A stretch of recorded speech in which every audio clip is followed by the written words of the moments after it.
Okay, gents, what moment in history predating film do you wish we could have captured? Well, when you say that, I think about theater and I think about Shakespeare and how there's so much. Shakespeare's plays are so bereft of direction. You basically have enter, exit pursued by bear. You've got a couple and not a lot. And so we don't really know what he intended for certain scenes, how he intended them to play out, how he intended them to look. I would love to know how Shakespeare himself intended Hamlet stabbing Polonius, or how he wanted, in particular, how was he playing, or how was The Merchant of Venice and Shylock played? There's such debate over whether Shylock is meant to be a mockery or an empathetic character, and being able to see how the original actor performed the role would give us all the information we need. Even if we didn't hear it, just to see the movements and how he played it would give us all the info we need. So that's something that I truly wish we had been able, had cameras and cinema existed, centuries prior. That's something I wish had been captured on film, is just to know how these works were performed. I think for me, I would want to see the Industrial Revolution, that whole time period. I want to see from the beginning to the end, because I'm interested in seeing all of that stuff, the way the world used to be, and seeing the slow, steady progress, the early stages of the world we kind of are living in today.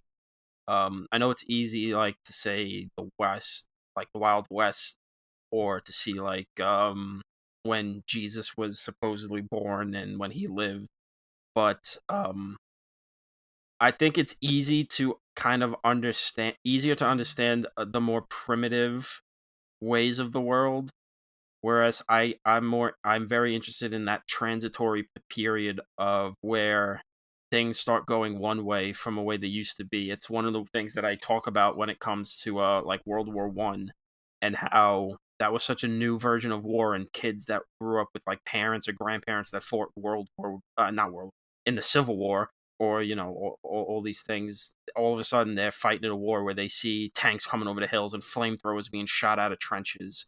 Just what that culture shock must be like, in a way that we don't really get anymore. So I'd be very interested to see how it really was back then, while everything starts changing, and it almost seems like miracles start happening every day because of the way technology is starting to catch up to the human mind and engineering and all that stuff.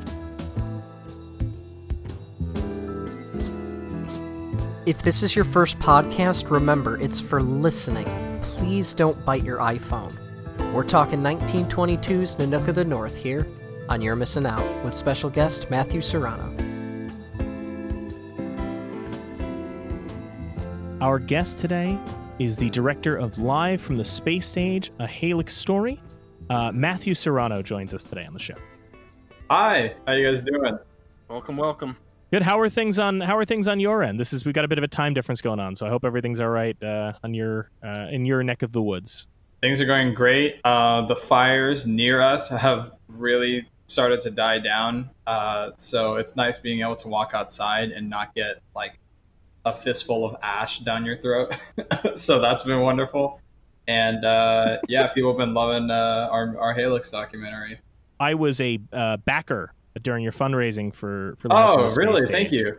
And in fact, by accident, I have a weird distinction in your credits, because I donated to your project, and then another member of my family is a big Disney Parks fan and loves the Defunct Land series and all, and they said, well, I want to donate too, but they couldn't figure out how to do it, so I had a second account that I had set up for fundraising. I said, hey, do it through that, and then, if it comes around to it, we'll just let them know, put your name in the credits.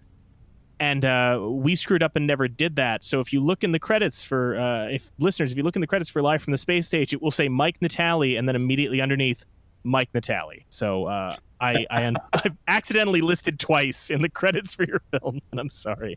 No, that's okay. That just shows my full enthusiasm. I know Kevin was working on that, and he was really nervous when he was typing the final credits. He was like, God, I give people so many opportunities to give me their names. I really hope that they don't. So, come back at me mad. I've been a fan of yours for a while. I remember when Remain Seated, Please, the Hoot and Chief story, the short came out. So I was hoping we could talk a little bit first for our listeners about your work and how you got into doing documentaries, and specifically your type of documentary that you're focused on right now. Well, it's funny. I got into filmmaking wanting to do narrative films, and I remember I was wrapping up my college stuff at the school I went to, Saddleback College. It's a community college down in Mission Viejo, California. And my mom actually was the one that suggested to me, hey, why don't, since you're kind of just like filling classes just for the sake of filling classes, because I had well beyond fulfilled all my credits that I needed for my film stuff, but I just wanted to keep taking classes because it was really, really cheap doing it the way I was doing it, because I was part of this K through 12 program. And yeah, so my mom suggested to me, why don't you take a documentary class? And I was like, documentaries aren't real movies. Those are real filmmakers. I'm above that. What? And then she was like, well, you never know. Like, you could learn something from doing it. Like, don't sell yourself short on just focusing on one thing. And I was like, oh, well, I guess you're right. And so I took the documentary course and very quickly matured as a filmmaker. Realized I was an idiot for thinking that documentaries weren't real movies. They are. They are, in some cases, harder to make than narrative films. Someone described it to me recently where they said documentary filmmaking is screenwriting. And I think, honestly, if that was advertised more, I think a lot more people would take documentary courses and would take an interest into documentaries, because, yeah, I am so much of a better writer now, having made documentaries, than I was in the past. Yeah, I started making documentaries and fell in love with it. And I was working on a student project that had been getting around into a couple of film festivals. And that was kind of slowing down and wasn't really going anywhere. And so I had like these weeks where I was like, okay, well, I can't work on anything right now. And I had a conversation with my friend Jordan Iscaro, who later on went to be one of the composers for Live from the Space Stage, a Halyx Story. And we were talking about theme parks. We were talking about theme park music. And I was telling him, well, the best theme park music ever, the best collection of theme park music from a single land or show or attraction is Horizons. In my opinion, Horizons has the best kind of set list of music of any theme park, anything. And when I told him that, he was like, yeah, I've always wanted to get into Horizons stuff. Like, are there any fan websites that I should look up? And I was like, well, you can look up this one, you can look up that one, but there's one I really recommend. And I told him about this blog called Mesa Verde Times. Mesa Verde Times is a blog about these two guys who snuck around on the Epcot ride Horizons while it was still open. And they took photos and they made blog posts and made comic strips about their adventures, recorded audio, and then they also have a bunch of video footage that they put on their YouTube channel. And after this conversation, I was like, you know what? I've never actually gone through and watched all of their footage. And I kind of wanted to just sit down and just immerse myself into their story. And I pulled up their YouTube channel and I saw that every single video on the channel had like 1,000 views, under 1,000 views. And I was like, how has no one seen this? And the last upload they had made on their channel was of spoilers for those who haven't seen my documentary. The last video was of Hoot burying Chief's ashes at Walt Disney World. And I remember sitting there thinking, well, one, this is clearly the ending to some sort of a story. And the other thought that I had was, why not, if I'm going to sit here and watch through all this footage, why not, instead of just watching it, I download it, all of it, and catalog it? Because I have been doing a lot of cataloging archival footage in the months leading up to this for my other projects I was working on. And that's kind of what started me working on what later became Remain Seated, Please. And that I remember that took off. People were, that was when I remember when that documentary came out, people were talking about it and this weird story. And that's kind of what drew me to your work and why I wanted you on for this film in particular is I think what's interesting about what you've done both with Remain Seated, Please and with Halyx, it's easy to say, oh, it's a theme park documentary, theme park history. A lot of people do that, but the stories you've chosen to focus on are stories about people and people who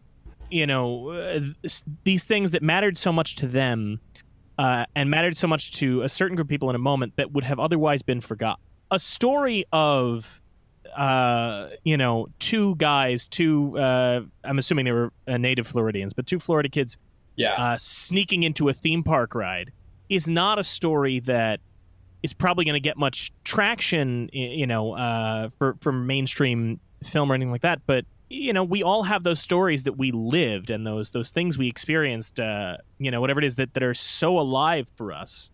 To keep it on the topic of amusement parks, I know that, Tom and I are both native Long Islanders here in New York. And our childhood amusement park was this place called Adventureland.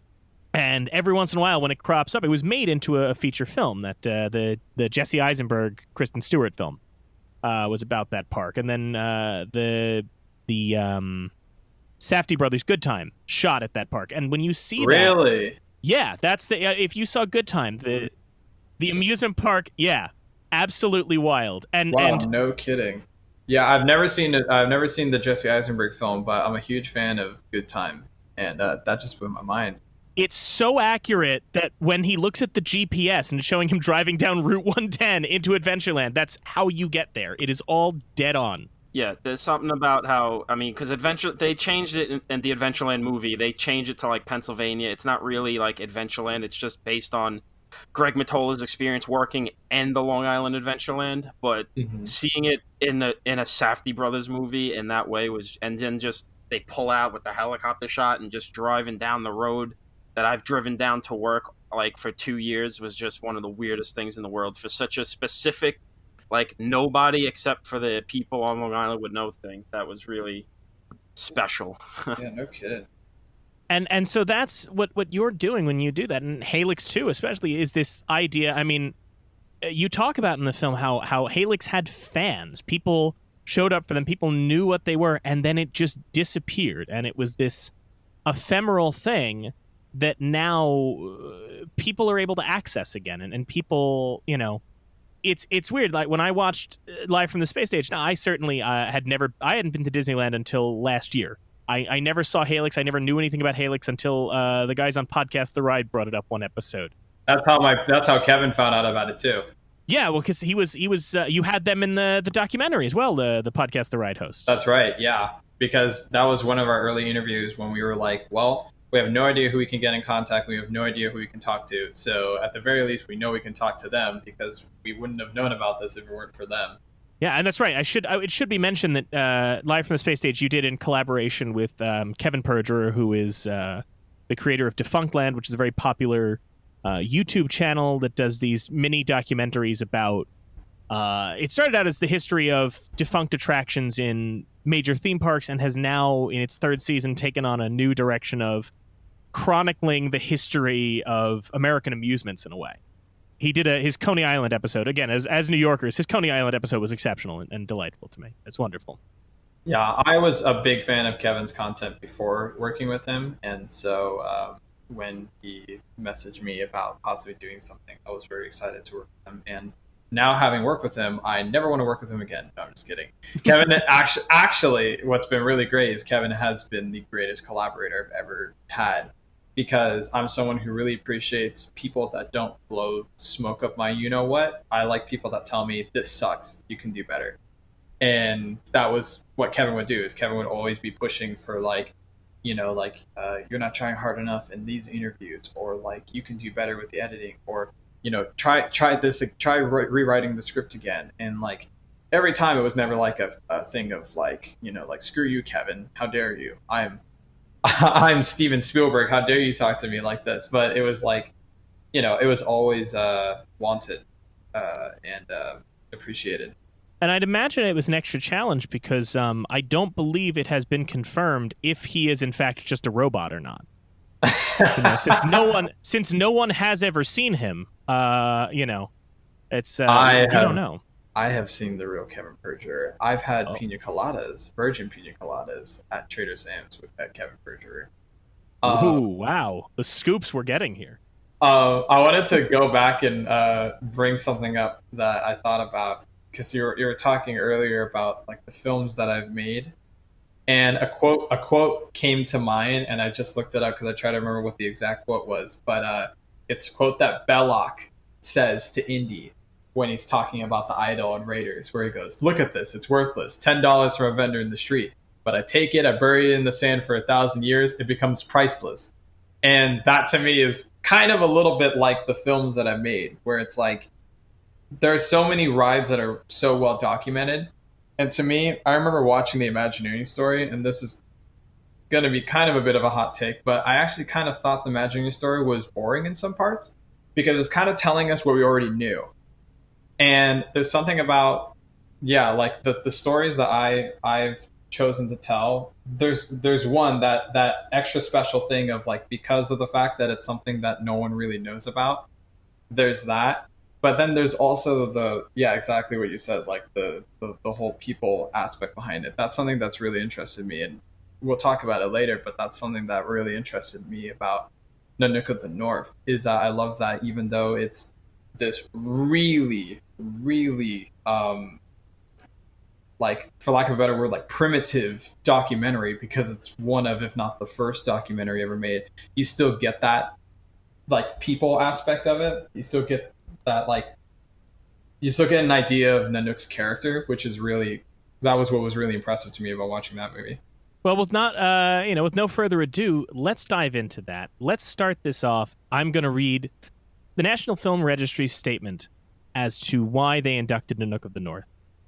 They said, "A film now synonymous with the documentary form and with Eskimo life, Robert Flaherty's filmed record of an Inuit family living in Arctic Canada set down many of the standards for nonfiction filmmaking, while also expanding film's ability to document vanishing cultures.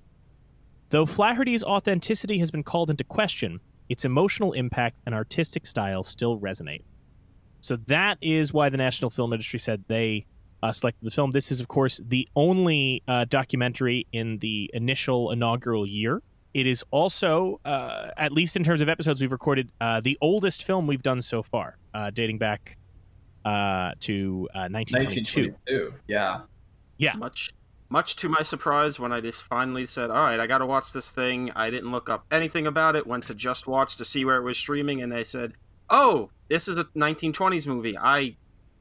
Okay, let's see what this is. So, Matt, to give you an idea of the vibe of our show and the general way things work, I do a metric shit ton of research before each episode. And Tom will just charge in blind. But I mean, no, listen, because I'm a good mediator because I did a little bit of both. I did a little bit of charging in blind, but then also a little bit of last second research of like, what is it that I'm watching? Well, I did a little last second research too, but like when this was coming up and this was the, I wanted to wait until it was closer to recording to watch this thing, and I never heard of it. Like, so I was kind of like, I'm always excited to watch something for the first time, knowing nothing about it. There's something pure about that experience. Tom, can I sell you out a little bit here? What? The best thing about this is you were supposed to have seen this film before. We shared a class where we watched it, and you just left during that class. I mean, we at a certain point in that semester of documentary film where we just watched it, we both just stopped going to class because she didn't realize we weren't in class. That's true. That's the thing. No, but like that's the beautiful thing is that you can be the kind of person who ditches your documentary class because, I don't know, you've got a girlfriend you want to hang out with instead, and then you end up nothing, or you could pay attention in your documentary classes and make, now well-received documentaries about, events in theme park history that are getting written up all over the place. So that's an important lesson for everyone listening here is stay in school. I will keep that in mind next time. But let's talk about Nanook. Let's get into this. I'm so excited, Matthew, to have you here. You hadn't seen it before, right? I had not. I was going to say, raise your hand if your first exposure to this documentary was from Documentary Now. Because that was mine. I remember watching the Documentary Now sketch going, what is this based off of? Oh, well, everyone loves Pipalock. One of the finest. That Still is, haven't Tom, gotten did the you Documentary Now either. Oh my God! Bill Hader is playing the Robert Flaherty stand-in, but the Nanook character essentially takes over the film, and it's glorious. Pipalock was talking about mise en scène all of a sudden. I don't know. Brilliant. Only seen the Grey Gardens episode Oh. 1, but I do have Grey Gardens one's fantastic too. I do have seasons 1 and 2 on my desk because it was $10 on Amazon to buy that pack. So It's I great. bought it. It's absolutely great. Anytime someone talks about a drone, I just go drones. Drones. Oh my God, beautiful. But yes, so Nanook. So you had not seen this before, but I knew. I was so glad that you agreed to come on for it, especially because, like I said, there is that. It's not just that this is one of the quintessential documentaries, but it's this fascinating thing where it straddles this line, and the questions raised. I mean, there are people now who take the film to task for the fact that he staged scenes. That Flaherty, because he was not setting out to make a film, even he was invited on this expedition to basically just be an explorer, and he decided, I'll bring a camera along and maybe I'll shoot some stuff. He had no real. I think he took a 3-week course on cinematography in Rochester. So, having just bought a camera on a whim and taken a 3-week course in cinematography, he essentially invents an entire genre, which is it's not the worst thing, right? But it's Flaherty. The interesting thing is that there had been. I mean, I'm sure we've all seen them. There are films that you could call documentary because there are those films from obviously the Edison Black Maria studio and the Lumiere brothers, which were just setting up a camera and documenting things happening. Of course, we all know about the train coming into the station, right? Yeah. But what Flaherty did, and the thing that he sort of innovated here, was the idea of crafting a narrative and focusing on one man and his family and following his story. And yes, like I said, people kind of have taken Flaherty to task sometimes for what he staged and what he, was not accurate about. But we have to remember that at the time, this had not the rules of documentary filmmaking had not really been established. The term documentary did not even exist until, in a cinematic context, until somebody, John Grierson, reviewed Flaherty's follow-up film, Moana, which is obviously not the Disney film, but another ethnography work. So those rules had not been established yet of what you could or couldn't do and how you could do things. I do think it's interesting, though, because I think even now when you're making documentaries, I mean, Matthew, surely you've had to, when you were making, with Live from the Space Stage, when you were starting to film it, you did not know who you could get, you didn't know what you would find out. So along the way, you had to kind of figure out what the story of this film would be, right? Yeah, it was really interesting because, when we first found out about, Kevin told me in that initial conversation, look up Halyx. And when I looked it up, the only thing you could find was like maybe 4 photos, 3 audio recordings on YouTube, and 2 blog posts. And that was it. And spoilers for Live from the Space Stage, immediately we found out that, okay, Laura's dead. So now we have to reach out to all these band members and try to get a band back together in which we already know that the lead singer is dead. And this is, at the time, 38 years later. So who knows how many people that were involved in the band, that were in the band, that saw the band, are even still alive, let alone want to talk about this. So it was a miracle, finding all the things that we found and getting all the interviews that we got. And you also had to figure out what the story was that you were telling. And in the same way that Flaherty, it wasn't as though he was, he was just capturing moments as they came up. And then when him and his spouse, I believe his wife was Frances Flaherty, was editing it, and it was then that they found the story and the arc of Nanook, which I think is interesting. Now, Matt, you were saying you had something you wanted to talk about specifically when it came to Nanook and the way that it focused on the character or the figure of I guess you could say character, because Nanook is actually not the. I'm sure you guys noticed Nanook is not actually the man's real name. Yeah. Right. I can't remember. I never read up on why they named it Nanook. I don't. I couldn't find a why. Oh wait, hang on. As a main character, no, I could not figure out why he chose.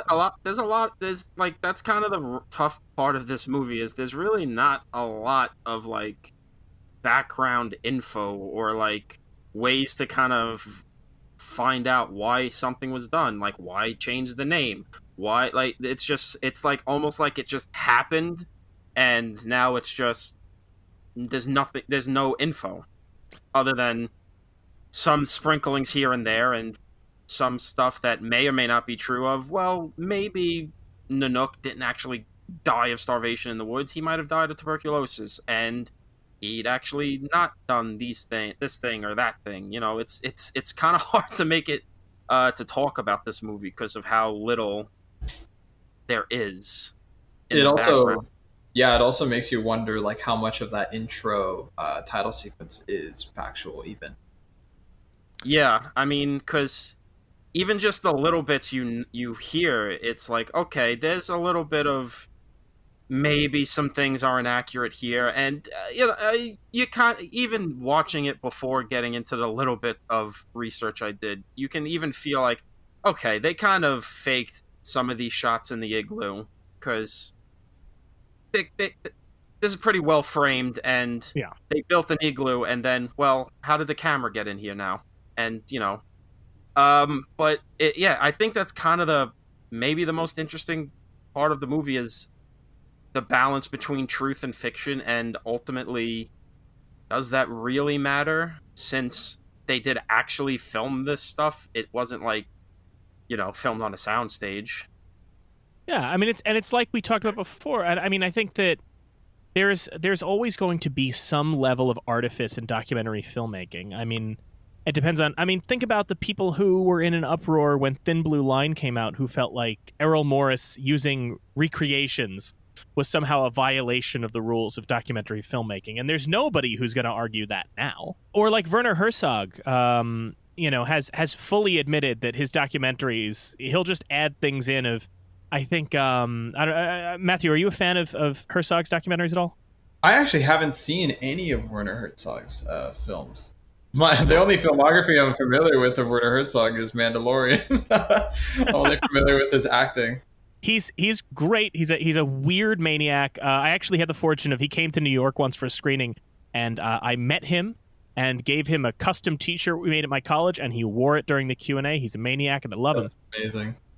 But in his film, in his film Cave of Forgotten Dreams, there's a shot that just shows this lizard, and he goes, well, this is the oldest lizard left alive. It saw the cave. And he fully admits, he's like, no, it wasn't. No, it wasn't. I just said that because it has good ambience. And it's like, yeah, okay.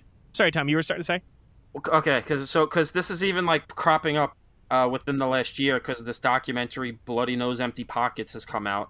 And it's a quote-unquote documentary about the last 18 hours of a Las Vegas dive bar before it closes its doors for good. But people kind of got pissed off when they found out, no, it's not actually in Las Vegas, it's in New Orleans. The bar isn't closed, and all of the so-called denizens of the bar were actors that the documentarians cast. So kind of throwing a big curveball into the whole idea of, well, is it then actually a documentary if it's literally just none of this is accurate? Yeah, so to me, like, that brings up a good point. I think to me, like, what makes a documentary is capturing like a truth. However you do it doesn't matter, and I think that's what kind of gets brought up in the controversies behind Nanook of the North.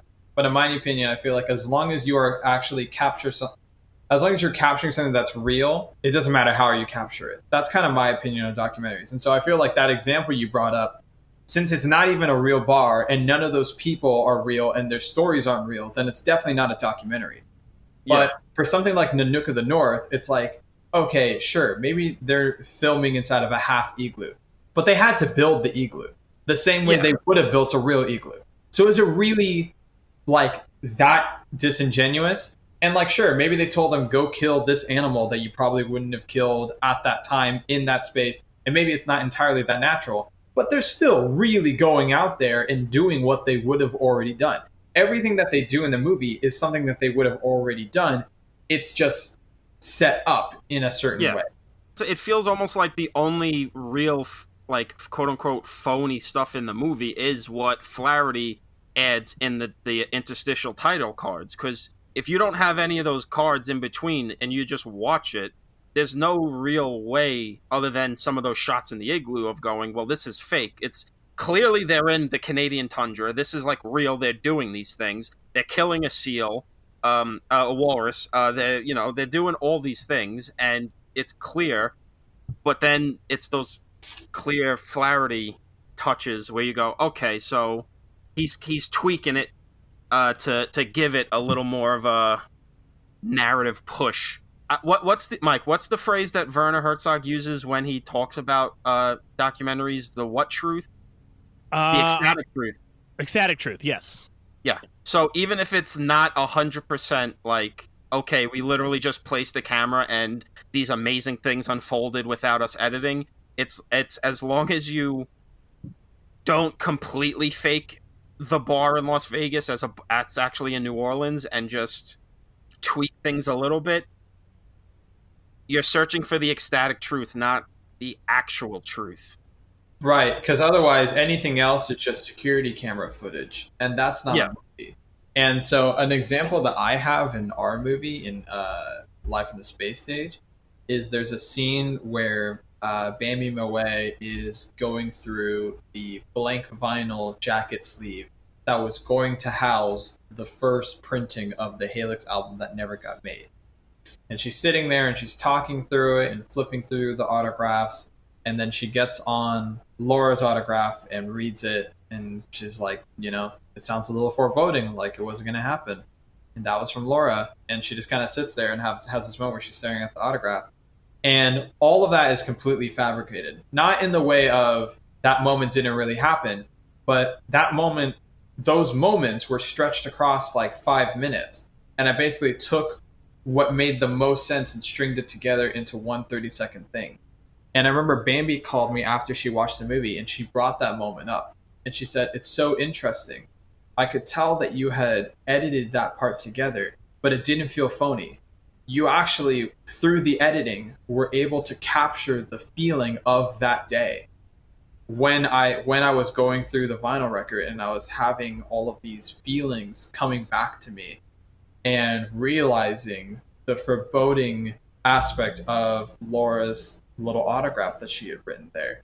And so that's kind of what I'm talking about. It's a good example of what we're talking about here, of like, even though that moment didn't really happen, I still did capture, like, in a way, what really did happen, because that was the feeling of that day, and that was her feeling, and all of that is genuine, and none of that is acting. It's just heightened in a way.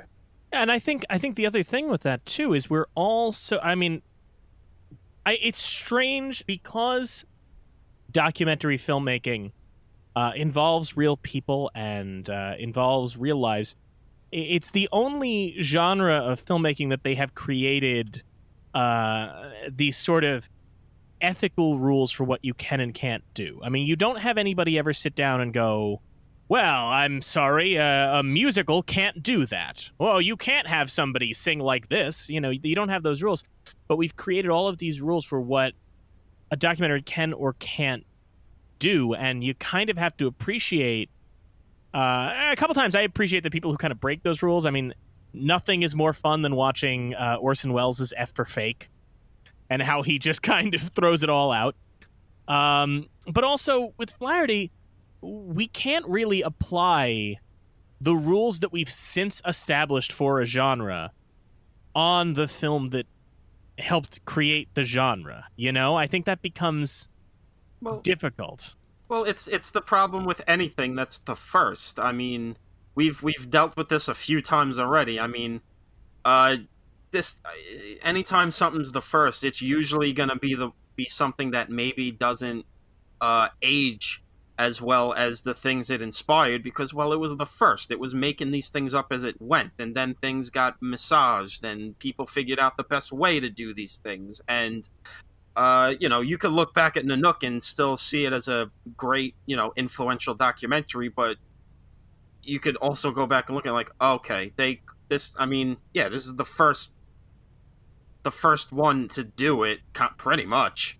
And this doesn't feel like, to bring it back to 2020, the documentary that Matthew Serrano directed that we all have seen. There's a much different feel, and just the way the quote unquote filmmaking rules have changed and all that stuff. So it is always weird to go back to the first and try to hold it up against something that's doing, like the last one you saw. Like, I watched They Shall Not Grow Old today, and honestly, it's not too dissimilar from what Nanook did. I mean, it's literally just using footage from World War One, doing some massaging and adding up sound effects and colorization, but it's nothing like just the filmmaking and the structure and the pacing is nothing like Nanook. So I can't club Nanook in the North over the head and say, you fucked up, you're a bad movie, because 100 years later Peter Jackson made a documentary kind of like yours, and he made it different and better than yours. It's like, nah, I mean, it's 1920, whenever this actually came out. I mean, I think the one thing that we run into with this, and to touch on the one touchy thing with this, this is far from the most problematic film on our list. Matthew, we've already recorded our Gone with the Wind and the Searchers episodes, so we've already gotten over that. Been great. But but you do kind of feel like there is this element of Nanook being the first. You kind of judge it based on, in part, what you've seen since and where you see it in the DNA of other documentaries, good and bad. And of course, you can find evidence of it in so many things. I mean, I looked at it in the scene where where you're watching these people put the seal skins on the canoe. You still see that on things like, Kamau Bell's United Shades or Anthony Bourdain. You still get to see those, moments captured. But at the same time, through no fault really of Flaherty's, I also kept getting vibes of Mondo Cane and those Italian pseudo-documentary exploitation films that were just excuses to show naked women, and exploit people of other cultures, and would literally lie throughout the documentary and go, well, this is a mating dance, or, well, watch as these savages murder a turtle. And it turns out they paid him, they just gave him money to kill a turtle.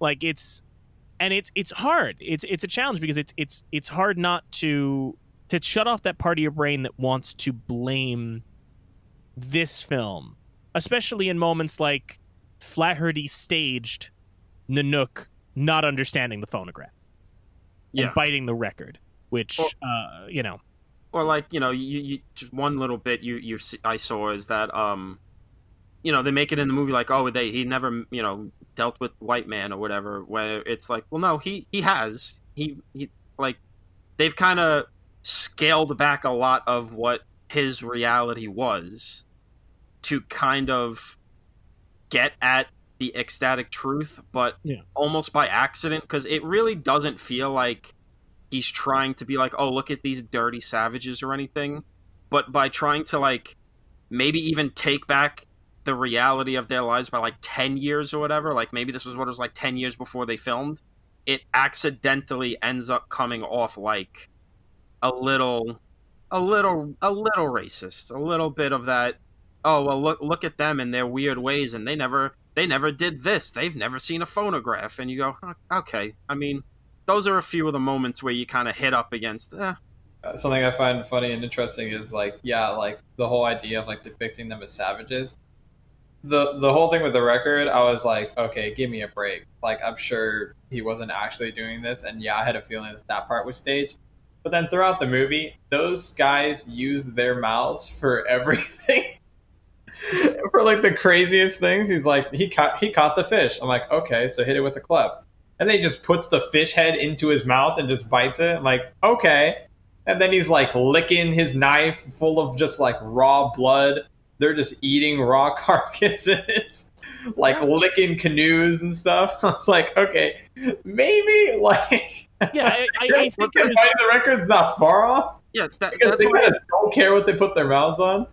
That's Well, why it feels like he's almost like trying to turn back the clock 10 years, where like, okay, maybe Nanook or somebody in Nanook's situation would have reacted like that to the phonograph, or they relate a story. Oh, when I saw a phonograph for the first time, I did this thing. But then it has that feel of like, okay, well, it feels a little less natural than some of the other stuff Nanook is doing, like, turning his walrus knife even sharper by licking it and instantly freezing the saliva. It's getting to that ecstatic truth is kind of those moments where it trips on itself a bit sometimes. but what I love about that moment with the record, the one thing I do love is Nanook is such a character in this film and is such a personality that you feel, as opposed to, I watched a bunch of the other Oscar-winning docs in prep for this because I was kind of like, let me get a sense of what came after. And a lot of the other ethnography films that came out can be something like, there's a film that won back in the 60s, I believe, called Sky Above, Mud Below, that is one of the most condescending, the white man treks across Africa films you've ever seen. This film never has that tone, because even in the scene with the phonograph, what I love about that moment, in a way, is that you feel like, yes, it was staged. However, for this moment, the actor in the role of Nanook is aware that the joke is funny. Like, you feel as though, and we can never know, but just from the way he's playing that moment, you feel as though Flaherty kind of had a conversation of, wouldn't it be funny if you did this? And he understood, like, yeah, this would be funny, because he's playing it funny.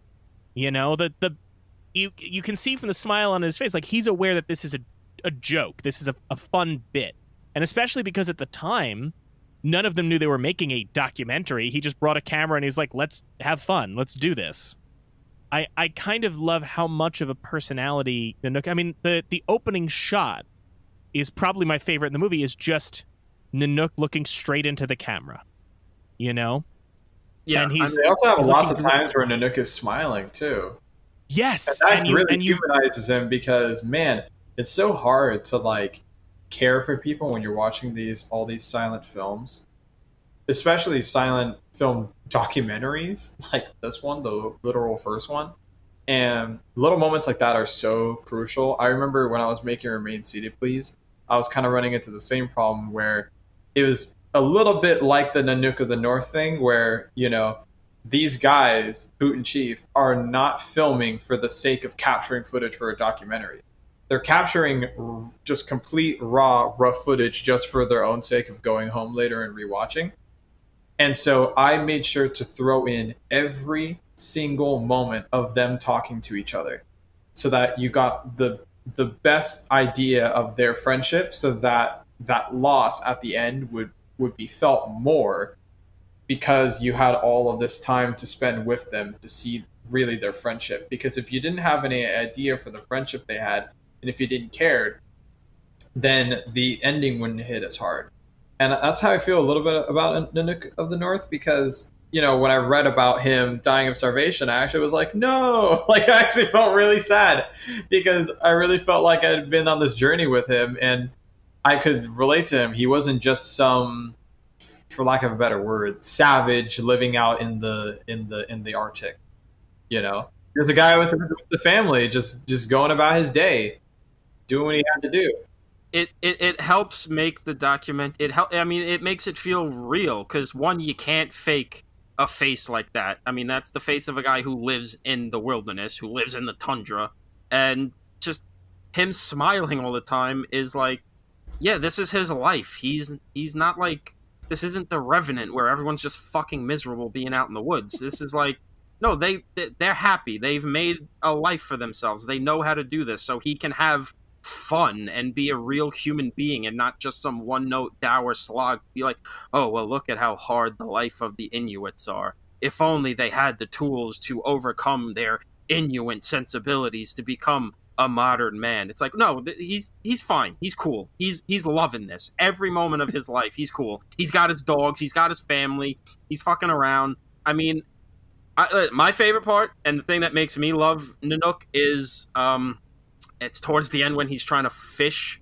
for I think the seal or the walrus or whatever, and he's got the line in the hole, and he keeps just like it's like a Marx Brothers or like a Charlie Chaplin or whatever scene of him like constantly like trying to pull it and falling back and pull it and falling back, and it's just this, and he's never like it's just one, his physical comedy there is great. A+ there, Nanook. I'm gonna give you the inspiration for Charlie Chaplin. He stole your routine, buddy. But it's just those little moments that you, even if it's maybe massaged a little bit, you can't fake the reality of, no, he's fishing for a goddamn giant animal in the ocean under a giant block of ice, and he's cool with it. He's fine. No, this isn't bothering him at all. I also think there's an element to this, and the thing you run into with a lot of later works of ethnography, particularly things like the Mondo Canes and Sky Above Mublo, things like that, is they always come from an outsider's perspective, and they treat their subjects with an otherness. They treat them as primitive or something other, and the beauty of what Flaherty captures in this is it's about Nanook, it's about his family, it's about his dogs, and it's essentially trying to instead create this bridge at a time where no one was really doing this of, oh, no, this is not some other people, this is not some strange way of life. This is you. This man is just like you. He's got a family, he's putting food on the table. Look, here's this moment where he's teaching a kid to hunt, so they make little animals out of snow, and you watch the little snow animals and the bow and arrow, and your heart melts, and you... It's a bridge movie. It's not saying, oh, look at how strange, or look at these other people. It's essentially a movie that tries to convey, yeah, if you were born here, this is you. There's no difference between you and this person other than geographical circumstances. You know, like, these are not others. We're all just people, and we're all doing the same things. Yeah, in that respect, it's a brilliant movie. But also, it is, for me personally, a hard watch just because of the fact that it's a silent film. And I'm starting to realize that silent films put me to sleep. I don't know why, but I always watch them late at night, and I never finish them because I always fall asleep. They're the only movies I ever fall asleep during. And this one I was doing pretty good. It's not that long of a silent film. It's only, like an hour 20, hour 14, something like that. Yeah. And I was so soothed by the igloo building scene, which is near the end. That's the part I fell asleep to, and I had to wake up today and finish it and go back to where I was and finish where I left off. Well, it's on the plus side, everything's so chaotic now. Now you know if you need to chill out at any point, just watch someone build an igloo and you're set. I mean, that's the plus side of it, you know. Build a snowman? Fuck you. Build an igloo. That's something interesting. Just the way his knife just perfectly goes through the snow to create these perfect blocks. And God, when he was putting the little puppies in the little nook in Nanook's nook, when Nanook was building his nook, I was just wishing that someone could just pack me into a little snow nook with all those good boys. Those are such good boys. Except when they weren't being good boys, and that was scary. The realization of, like, okay, you've gone all the way out to wherever you gotta hunt or fish. You've got your food, which was already a huge undertaking. Now, instead of getting home, it's not like today where it's like, oh no, I gotta go fill up gas, or oh no, I gotta go pump up my tire. It's like, oh no, the dogs all want to kill each other because they're hungry, and we can't get in the way of stopping their fighting. I feel like that wasn't a moment that was set up. I feel like that was probably a very real moment that happened. Some territorial shit between the dogs. I want to be the leader now. Fuck you. I do kind of feel similar to Matthew about the silent film thing. Not that it really puts me to sleep or anything, but, like, you know, I get it because it's that lilting music, and you kind of have to read every now and then, and so it kind of just lulls you to sleep. It's that old pacing where, and this one, because it's the first documentary, it really doesn't have like a, I don't know, like a hook to like grab you by the neck and like drag you throughout the rest of the movie, where it's like, oh, I can't wait to see where this goes. It's just like, oh, the day's over and they fell asleep. And yeah, this is just the life for these people. And okay, this is cool, but there's just no real propulsion going on. Yeah, because the other thing is, like, this is before like movies were movies, because at this point in time, for me at least, like, silent films aren't really movies. They're kind of just like exactly what the name motion picture is. They are just motion pictures. I feel like once you add in sound, that's when you get like the spectacle of what makes a movie a movie. Well, I will say it's interesting you say that, though, because the one thing that's worth noting is, 1922, the same year that Nanook of the North comes out and, changes documentaries. Here in America, I mean, we had some Chaplin shorts, and obviously D.W. Griffith has produced his epics. But 1922 is also the year that we get Nosferatu out of Germany, which is another film that really changes the language of cinema for a lot of people. And how long after was Phantom of the Opera? Is it 26 or 25? I think it's 28. No, 25. It's 25? 25. Yeah. In 1925. Yeah, 1925 was Universal's Phantom of the Opera. Yeah, 1925 is one of those years where you get Phantom of the Opera, you get Charlie Chaplin's Gold Rush, and you get Battleship Potemkin. So that's like the lightning bolt moment where it's like, oh, everything is different now. Yeah, the language of film just hasn't really been figured out yet. Like that's why it's like kind of hard to watch Nanook of the North in 2020. Like you can't hold it against it, but it's just like, okay, they really don't know. Like there's no idea of how to like make this like make it propulsive, to drag you along, to give you a sense of something. There's no real narrative. It's just a lot of like the spectacle is the fact that you're watching it. Yeah, it's being thrown into. Look at how amazing it is that you're watching this thing move. That's it. But what is cool about Nanook of the North is how you're just watching like something that is real. It's just crazy to watch. Like, wow, this is someone's life. And the thing about it, most people would never see that. We take for granted. Right. I mean, I think about and to bring it to something that's more in your wheelhouse, I think about the fact that I went out to, I took my parents and my family and I, we went out to Disneyland last year. And for me, I was like, oh, this is very exciting because I'm a big film history buff and I'm a big Disney history buff. So I like walking around, looking at all stuff. But for someone like my father, it was very emotional because he was looking around and thinking, it was saying, and this was, going back to like the 50s, 60s, but he's like, I remember seeing Walt Disney present the TV show from Disneyland and thinking that was the only way I was ever going to see this. Even, fairly recently, this idea of like that film or television, like the camera offers people an opportunity to see something that they would never see. And the same is true for, if you've never seen it, I know you're not I know silent films put you to sleep, but I will recommend highly, if you've never, especially for amusement park stuff, if you've never seen King Vidor's The Crowd. We just did an episode on it recently with David Sims from the Blank Check podcast. And there's a sequence that Vidor shot in Coney Island with covert cameras.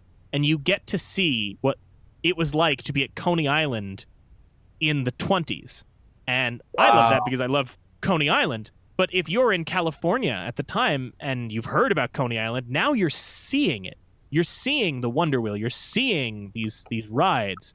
I mean, that's why I loved watching They Shall Not Grow Old today. Like, I watched it. I've been meaning to watch it, and today felt like the right time because it has the same idea of literally, like, nobody could have any idea of what it was like to be in the trenches of World War I. It's this, like, this idea that's just like this tenuous, obscure idea you could have, like, oh yeah, I get it, but I don't really get it. Where you see 1917 and you go, okay, that's what it's like. But to see the footage and what I thought was so brilliant about what that movie does, which is when they get to the trenches, the film blows up to full screen, colorized 4K, and it takes away the distance that watching, like, say, like watching Nanook in the North. It's like, yeah, you're watching stuff you could have never seen in an area you never seen, a world you never seen.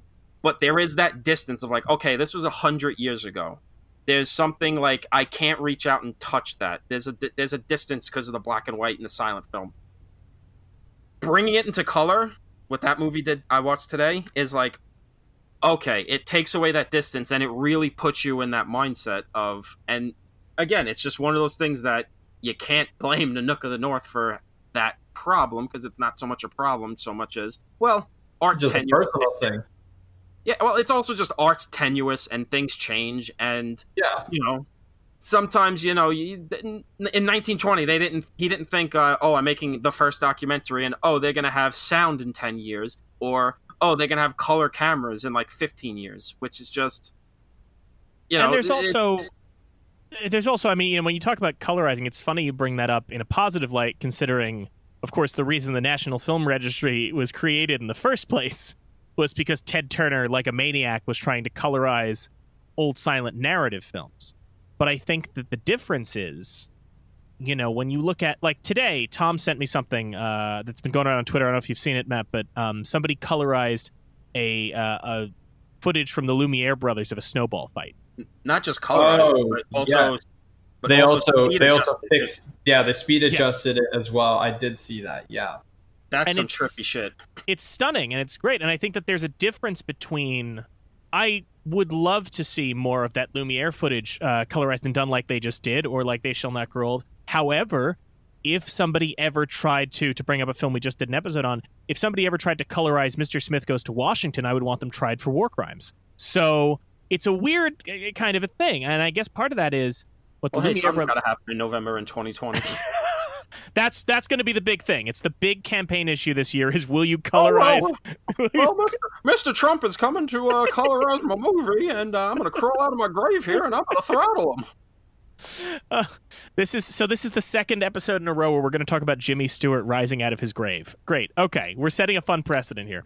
But no, there's something about being able to capture something as best you can. I mean, to take it back to Matthew's work, I mean, the reason that things like Defunct Land or what have you really resonate with some people, or Class Action Park that was just on HBO Max, the reason these things resonate with people is you want to be able to experience something you otherwise can't. I mean, there are plenty of people who will obsessively watch ride-through videos of rides at home, and while you're not getting the same experience, you just want to know what it was like. And especially, for someone like me, I think, you mentioned Horizons. I rode Horizons maybe in 1995. I was like 5 years old. Like, I have almost no recollection of it. Yeah, so my apologies. I don't remember if it helps at all. I think I remembered the only thing that really came back to me when I was watching the Hoot and Chief doc short is I do faintly remember the spinning head chef robot, and Really? I faintly remember that. I have the vaguest memories, because we used to go to Disney World like every year when I was a kid, and then like post 9/11 I have not been back, so I have no idea. But it is something for people who never experienced that stuff. Having that footage and being able to kind of just get a sense of something that once was. And, think about with the Nanook of the North, or with Moana or Man of the Isle or any of the other films that Flaherty made, it was about capturing a people and a time and a place that could be immortalized and could be accessible to everyone. And that was kind of what the beauty of film was. Yeah. No, please. I was just going to say, what's so interesting about what we're talking about is, you look at something like the Nanook of the North, which is fantastically captured and also fantastically restored. Mm-hmm. But something like the concert footage for Halyx, which is horribly captured and just the worst quality, something like that reels me in so much more just from the fact of it having the sound that pulls me in. It's such a weird thing, and that's, I guess, it is a personal thing, but I do feel like it is like a pretty common personal thing. I feel like most people would probably agree that sound is way more important than visuals. But that is something that I loved, what you were talking about with the things like They Shall Not Grow Old, because something that movie captures so well is not only the aspect of like, oh wow, this is what it's, this is what it was really like, and these people are no different than the way that we are now, and things haven't really changed. And to me, what really drove that home of wow, things really haven't changed is you go through this whole experience with these boys, and then they all come home, and hearing them as old men talk about, yeah, we came home and everyone just talked as if they served in the war. We all would just look at each other and go, you weren't there. You don't know what you're talking about. You're just saying things. You don't even know what you're talking about. And me just sitting there thinking, God, we have really not changed at all.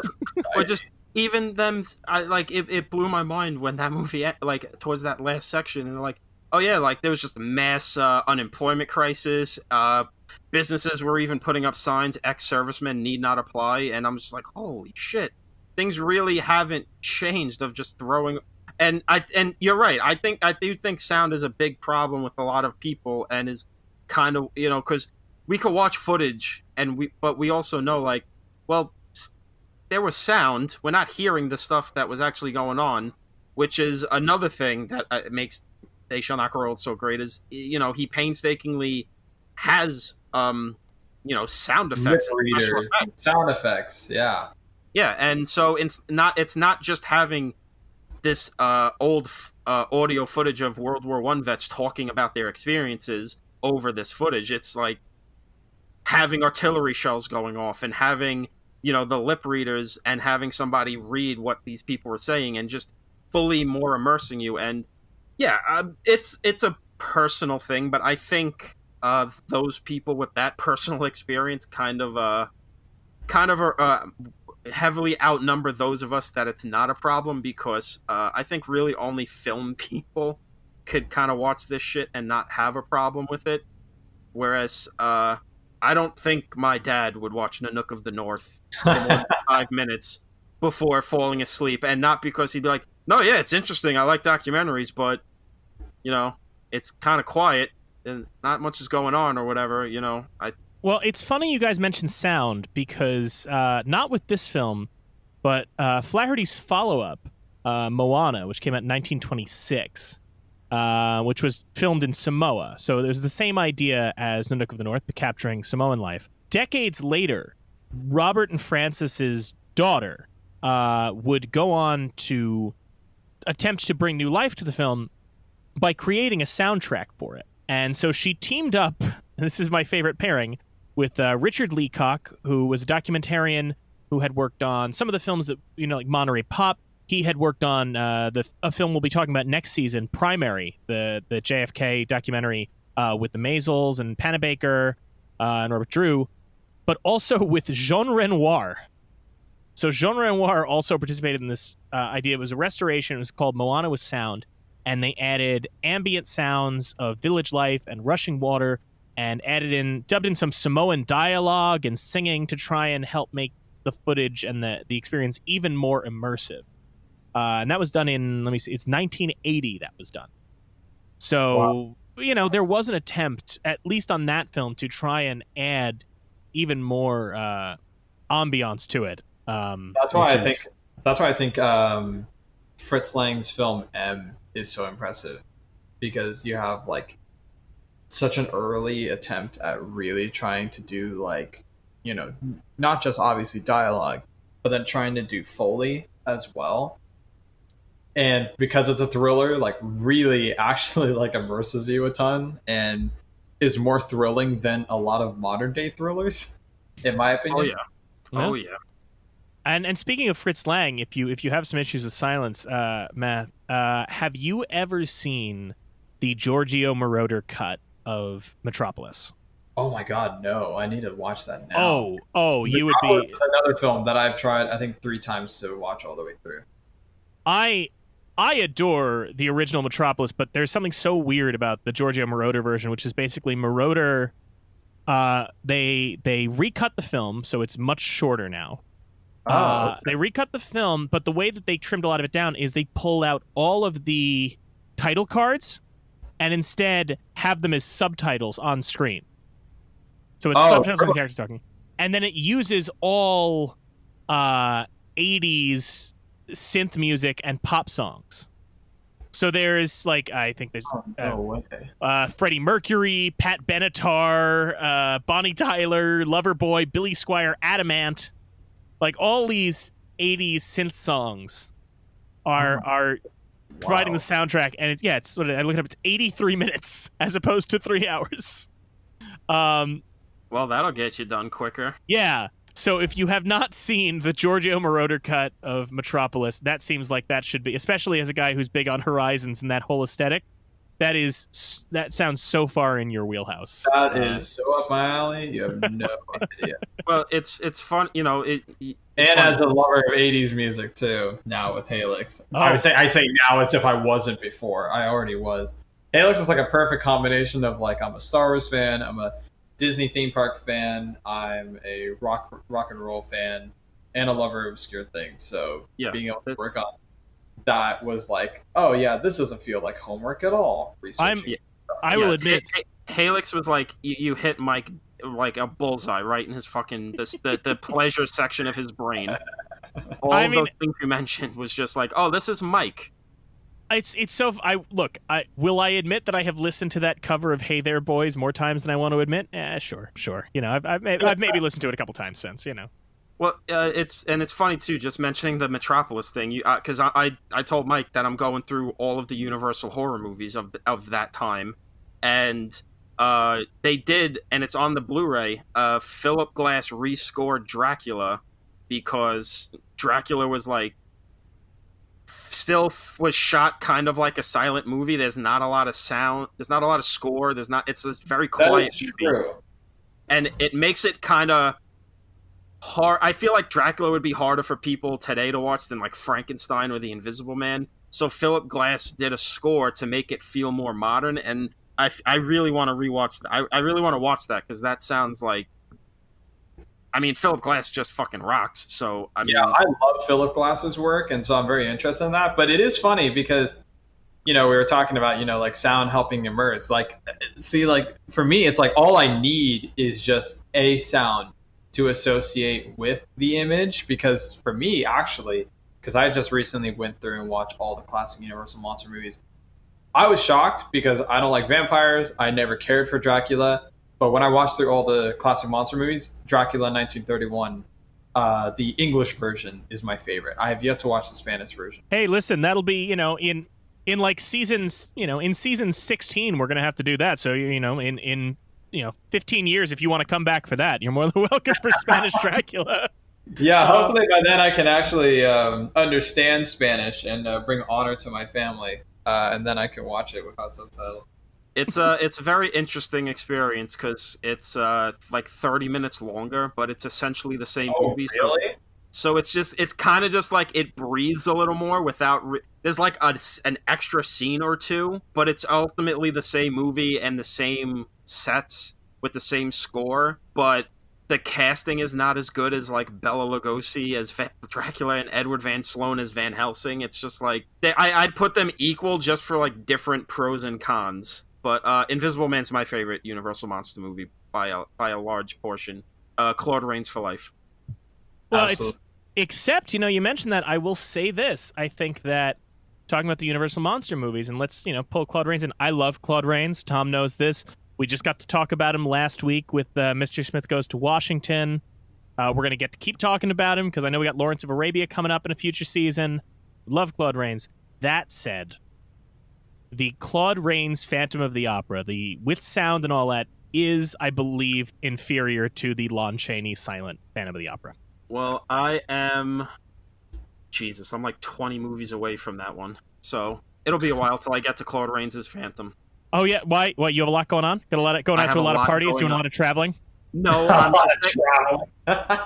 No, there's just like, because I'm not just doing the monster movies, I'm doing like Universal horror, so nonsense like Night Key, Tower of London, Black Friday, The Old Dark House. I skipped all of those. I just got to the good ones. I just went straight to I'm doing everything. Wow. I'm doing everything. Because I listened to a podcast where they ranked the Universal monster movies, and they were talking very like highly of some of the sequels. and I was like, fuck, I want to see some of these. I just got into the mood for all these old ass horror movies. And listen, Vincent Price played the Invisible Man in one of these sequels, so I have to watch that. Ooh. Gotta love that Dracula's daughter was like, Bride of Frankenstein thinks it's going to be the most, have the most homosexual undertones of any Universal movie.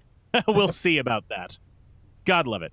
Dracula's daughter. These movies are pretty good. I mean, James Whale was supposed to do Dracula's daughter. Yes, which is, what I would have given. And you see, I will say this, Matt, part of the reason that we're able to go off on these tangents is I usually wrap up the episodes talking about the Oscars that year. Every movie we've done so far, I've talked about the Oscars. There are none. Yeah, the Oscars did not exist at this point. For another few years, right? Yeah, and they would not, 1927, and they would not even recognize documentaries until we're getting into, like, wartime. So what was the Shrek of documentaries that really catapulted us into having the category? That really is one of the best facts. I always remembered it in my head because I was a kid when all these happened. I always remembered that Spirited Away won the first animated feature, but no, Shrek came before. It was the first animated feature. Or wait, was it Beauty and the Beast or was it Spirited Away that was the first animated feature nominated for just Beauty and the Beast? Beauty and the Beast was the first animated feature for Best Picture. It was the first part. That's the Beauty and the Beast thing is kind of what undid Katzenberg, because after Beauty and the Beast gets up for Best Picture, he gets real fucking determined to win Best Picture for an animated film, starts dumping all of his time and money into Pocahontas, which does not pan out for him.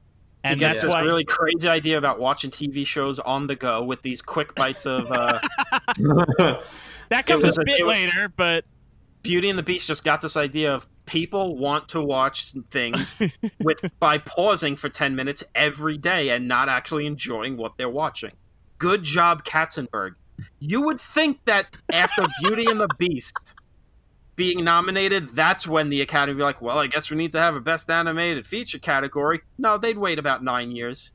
Good. They're like, finally, a good animated film. Yeah. Listen, and guys, look, we can't hold it against them. With the overwhelming films of Shrek and Jimmy Neutron Boy Genius, they had to create a category for them. I love how that was what set them over the waterfall. They're like, all right, fine, we gotta let in Jimmy Neutron. All right. There is a donkey. You know Jimmy Neutron votes for Trump, right? So to answer your question, Matt, about the film that won, so Best Documentary Short Subject actually became a category before Best Documentary Feature. Wow, that was it because there were more shorts than features? That, and when they created the shorts categories, originally it was just animated short and then live action short 1 reel and live action short 2 reel, which meant that the live action short categories had a lot of documentaries in them. And in fact, some of the early winners for best live action short are documentaries, whether they're, there's one about bees, there's one about sex life of polyps and stuff.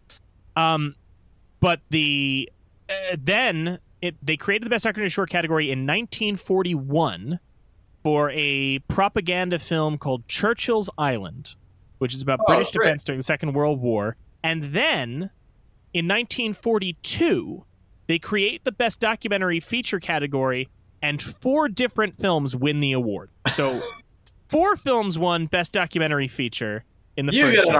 You get an Oscar. Well, and what they it say is, we get participation trophies. Well, what it is, if you look at it, it's Frank Capra's Prelude to War.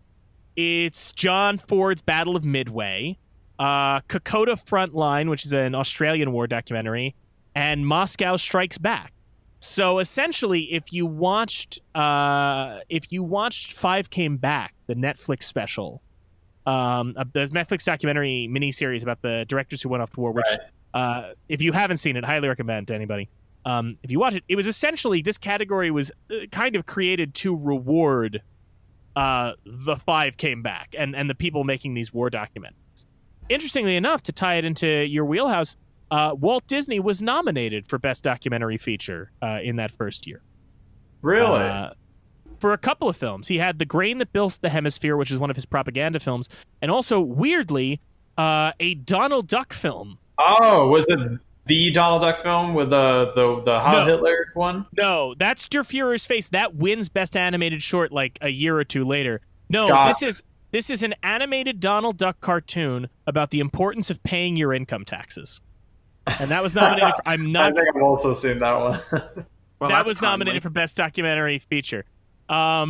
Which I will just say, not to take us off on too much tangent, Best Documentary Feature, a fascinating Oscar rabbit hole to dive down. There is one from, I mentioned on a previous episode, there's one from 1947 called Design for Death that has not been shown in the last 50 years because it is hella racist and written by Dr. Seuss. Oh, of course. Design for Death. We will probably never see it. Racist. He apparently regretted it immediately after, but it was World War II, and they were like, let's tell you about Japan, and that never ends well. Uh-oh. Not one. There's not one World War II era film that goes, let's tell you about the Japanese, where I go, this was a reasoned response. Which is, honestly, that's kind of to take it back to Nanook. The thing that I find so impressive about this is it's 1922. This is the kind of thing, this is, around the same time. And obviously, it's 1915 or 1916, but, this is around the time of D.W. Griffith and Birth of a Nation and Intolerance. And so you would expect going into this that you would watch a movie that would be so insanely clinical and condescending. And instead, it's so compassionate and empathetic to its subject, and it treats Nanook as human and valid and real and in a very compassionate and sincere way, which is, remarkable anyway, but especially for 1922. Yeah. He, you feel it, you care about him, and the film wants you to care about him. There's little you have to overcome with that I think is so impressive. It's funny to think that this film is being remembered and recognized because of the fact that in all respects, and I mean this with the utmost respect, that it did the absolute bare minimum in terms of not only the craft of documentary filmmaking, but also in the representation of its subject matter. Well, it's because what's remarkable is how long it takes for us to learn the lessons that this film seemingly just knew right off the bat. Because it doesn't get like this. I mean, to talk about documentary winners, look a couple years into Best Documentary Feature, and there's a film called Daybreak in Udi, which is the most condescending British colonialist shit. There's nothing that feels colonialist or imperialist about this. It is made with admiration, and the thing is, Flaherty's films all seem to have that, which you hope. I mean, the thing that's interesting too, there's almost nothing, like you guys were saying, there's almost nothing outside information about this film. I have the Criterion DVD of the Nook of the North, which is one of the earliest Criterion DVDs. Now they're well into the spine 1,200 and whatever. This is spine number 33, so pretty early on in the run. The only stuff they have in there is they have a mini essay, and they have an interview with his wife, Frances, from like the 80s. And even listening to her, you really get this sense. They didn't see themselves as scholars or anything other than one person documenting another person's life, instead of, coming at it with some kind of sense of observation and trying to deconstruct something or anything like that. There was just two people, and one happened to have a camera to capture the other. And it's so easy when you're making one of these films, when you're making a documentary, it is easy to think you're better than what you're filming because you are in control. I mean, Matt, to bring it back to Please Remain Seated. To bring it back to your short, it would have been very easy for somebody else to have made that film and made that film from the angle of, and I mean this is what somebody could have done. I'm not casting as person. It would be easy for somebody to go, look at these two Florida scumbag teens and laugh at it and laugh at them. And the same thing with Halyx. It would have been very easy to make something that was look at this dorky, dumb band. You could have done that, There was a guy dressed up as a weird panda Chewbacca. You could have made him look like a dick, and you didn't. And you came to it with empathy, and you saw it as just other human beings whose story you wanted to tell. That is the one real, and why I wanted you on for this. That is the one real through line from 1922. Flaherty bringing his camera out on an expedition to, you and Kevin Perger were talking about this weird Disneyland Star Wars band. Is that there is coming at it from a sense of empathy and wanting to tell not just a story, but to tell someone's story. And I'm so glad that I love your usage of the word empathy, because that is something that I really try to approach lots of things with, not just in documentary films, but like I'm also the kind of person that like can sit here and tell you with a straight face that like, some movie that other people might deem as being high art is not as good of a movie as the Muppet movie, because to me it's like none of that stuff matters. Like all that matters is just getting down to the just the bones of the thing, and just knowing the things that you care about, and that being at the end of the day all that really matters. And like in terms of telling other people's stories, not I don't know, it's kind of a hard thing to put into words. You put it into much better words than I did, or I ever could. But not feeling like you're above any subject matter, whether you're talking about a person or you're talking about a person's life. And that's what I really appreciate about Nanook of the North. It's really admirable that you have a film that's just like, here is this guy's life, and just documenting it just without like no like, I don't know, it's a hard thing to describe. It's almost like, for me, I'm a huge fan of musicals. Mm-hmm. And I love movie musicals, animated musicals, stage musicals, whatever. And I know that Damien Chazelle talked about this a little bit about the making of La La Land, where he's like, we didn't want to make a musical where we have to apologize right before we go into song and dance. Mm-hmm. Like, I really appreciate movies that are unapologetically like, that unapologetically tell their story, or unapologetically tell their story in the way they want to, or have the characters that they want. And that's something I appreciate about Nanook of the North. I like that Nanook of the North is not like, watch how the savage puts this thing together. It's, no, here is this guy's life. This is what he does every single day. Matthew, I want to thank you so much for joining us. Thank you so much, man. And not only are you welcome back, anytime for future seasons, but also sincerely, and I mean it, if when this virus is done and people can go about places again, if you ever find yourself in New York, you've got a ride on the Coney Island Wonder Wheel on us. Oh, thank you guys. I appreciate it. I've always wanted to go to Coney Island, so you've got it.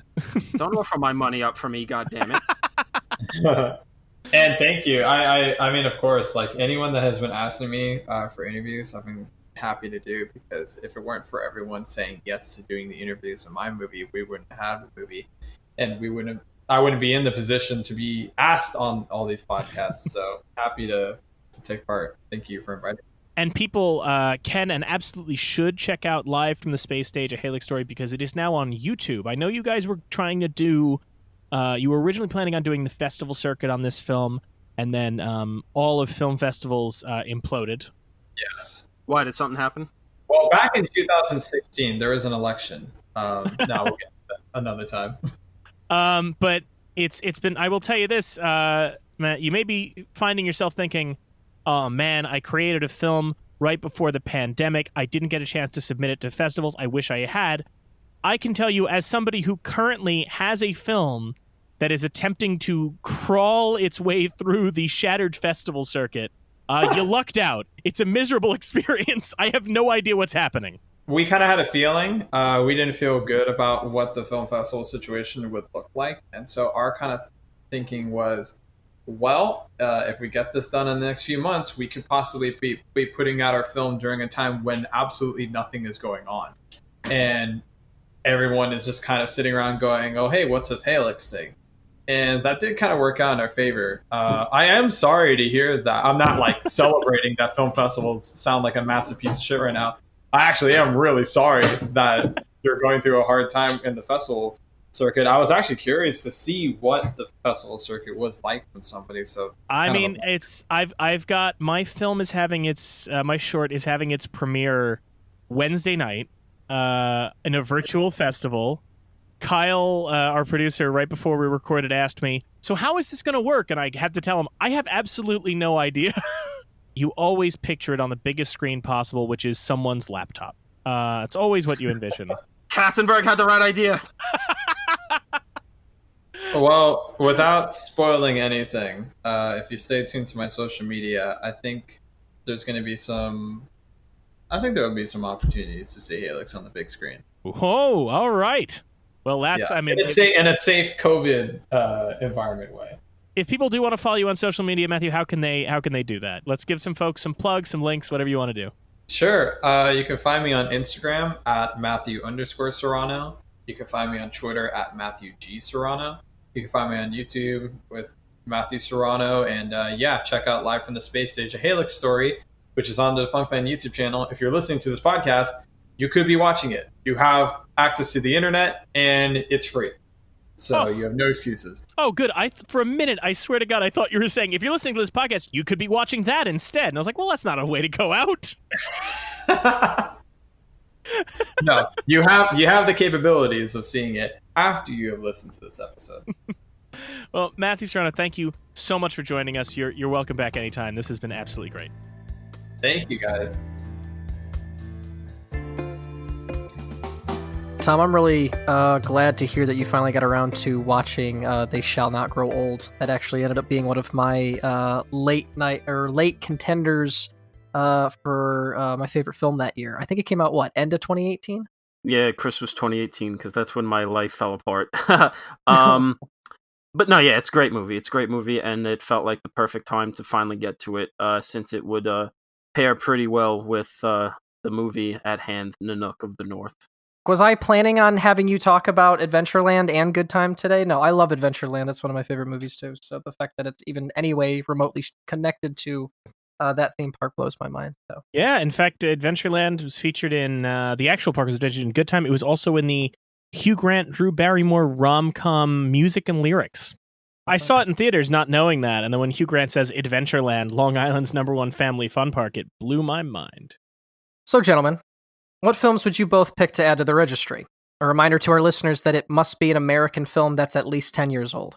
It was kind of hard at the beginning trying to think about something to fit with this for me. But it actually came pretty quickly, mainly because what I kind of came away with this movie is, like I kind of mentioned it in the episode, is that maybe the most interesting element of this movie is that what's real, what isn't, does it ultimately matter, and how really there being no information or facts or anything really to any background information at all to help in this discussion makes this movie really interesting in that regards of, what's true, what's not, what rules should documentary films face, what should they follow, I should say, all of these things, and brought me to a documentary that is all about those things.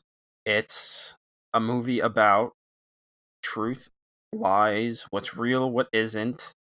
It's, there's really no beating around the bush here. We mentioned it in the episode. It's F for Fake.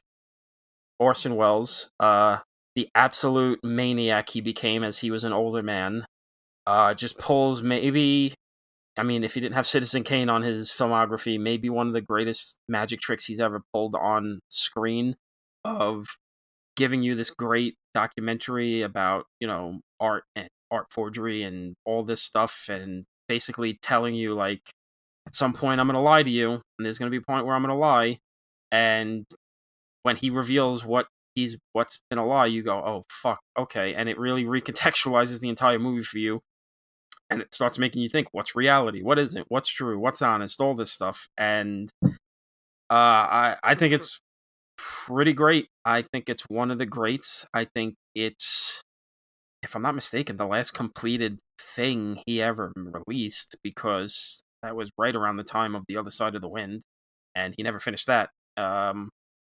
I think it sums up a lot of Orson Welles and his lore, it's the last thing he did, and luckily it's not like, the last thing Billy Wilder did, where it's just some embarrassment. He made a great movie, a groundbreaking movie, a metatextual, four-dimensional mindfuck of a movie, and it's all entertaining without ever being like a TED Talk. It's I think it's really great, and yeah, F for Fake, I think should be thrown into the film registry, and honestly, I'm kind of quite shocked it isn't already. I only have one thing to say to that, Tom. Aha. That doesn't make any sense. Sorry, there's no known way of saying an English sentence in which you begin a sentence with "in" and emphasize it. Get me a jury to show me how you can say "in July" and I'll go down on you. That's just idiotic. My pick for the registry, I had a bit of a challenge with this one too. It's and I had the same thing with Tom, that Tom did, which is the idea of like you could just pick a documentary and put it in here and be like, they're the same. But there's so much more to Nanook and what it's doing, and then the way that it blends faction fiction. And also, I was thinking about the complicated legacy of Nanook of the North, both that it is documentary, and it gave us documentaries, throughout history. You wouldn't have pretty much any of this stuff. You wouldn't have even the most innocuous things, the most wholesome things like March of the Penguins without it, but you also get Mondo Cane and the exploitation documentaries. I mean, the fact that for a brief moment, in an attempt to depict reality, you see a woman's bare breasts in this film is a through line to the point where you get the films that are supposedly nature documentaries like Sky Above, Mud Below, which are just an excuse to show nude women and exploit women and people of other cultures. So it's a complicated legacy of ethnography, which is the specific subgenre of Nanook, is ethnography. And I was thinking about that and how that has been tackled in cinema. And so I thought of a film that, much like Tom was saying about F for Fake, it truly shocks me that this film is not in the registry because it is so much what the registry is about. I was thinking of a film that kind of took the language of documentary and the way that it had been used to otherize people, and somebody who had been otherized turning that camera back on himself and his community in a way that also blends documentary footage with staged moments and pieces of performance art, which is Marlon Riggs' exceptional 1989 documentary Tongues Untied. Tongues Untied is truly one of the most remarkable pieces of experimental film and art filmmaking in American history. In 1989, it depicts what it is like to be a black gay man. It is about the black gay identity and the inability to be who you are because you are not just excluded from white straight life and black straight life, but even white gay life. It's an incredible work that interweaves documentary footage, including very intimate moments. It tackles the AIDS crisis. It tackles life in New York.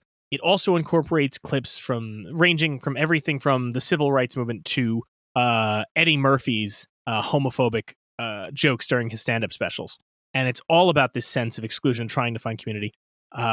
What's remarkable about its legacy is the fact that it was supposed to be played on PBS because it had received public arts funding, and it caused a firestorm where Pat Buchanan came out against it and said it was sinful and evil, and the Association of American Family was talking about, this is what we spend our taxpayers on to show two men kissing. It's disgusting. It's vile. It's evil.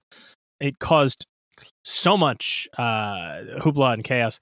It's absolutely a remarkable piece of work, and it truly, I think, in just last year, the Peabody Awards did a tribute to Tongues Untied, and Billy Porter came out and spoke about it, which is so remarkable that in 1989 this film was a cause of controversy, and then the first gay black man to win an Emmy for Pose, of all things, gets to come out and present a tribute to it. It's an incredible work. It absolutely belongs to the National Film Registry and uses the tools that Flaherty established and that so many white filmmakers use to exploit, and it uses it for self-expression in a truly incredible way. Thank you for listening, and thanks to Matthew Serrano for joining us. Be sure to check out his newest documentary, Live from the Space Stage, A Halyx Story, on the Defunct Land YouTube channel. Also, be sure to follow him on social media at Matthew G. Serrano. You can also follow our co-hosts on social media as well. You can find Mike at NKOAS and Tom at Raging Bull 1990. While you're there, be sure to follow the show on Twitter and Instagram at YMO Podcast. If you like what you heard, don't forget to rate, review, and subscribe. It really helps a little show like ours. If you know some friends who might like the show, tell them about it. And if you have someone you think would make a great guest for an upcoming film, tell us about it at yourmissingoutpodcast@gmail.com. Thanks again for listening, and we'll see you again next time.